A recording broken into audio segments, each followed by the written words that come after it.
we found this to be so empowering for guys. A lot of times men have kind of put on, you got to be the spiritual leader. You need to be the spiritual leader in the home. You've got to take on the mantle of responsibility. And we agree. We're not saying that's not the case at all.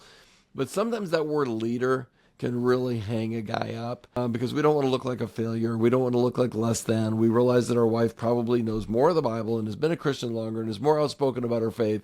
And so, because we don't want to look like a failure in front of our spouse in any way, men just hold back. They're just like, well, I'm not even going to try that because that's not going to work. So instead, we really encourage men, husbands, to reframe that a bit from being a spiritual leader to being the spiritual initiator. It's still leading, but it doesn't mean that you've got to know more or have been a Christian longer or anything. You just initiate, hey, let's make sure we go to church tomorrow morning. We're going to be ready. We're going to get up. We're going to make sure we get there. You're the initiator. Let's pray together. You're the initiator. Let's talk about where we've seen God at work in our lives lately. You're the initiator. So it doesn't mean that you've got to know more, and you're still leading, but by reframing it, you're able to step into that and begin to pray together as a husband and wife.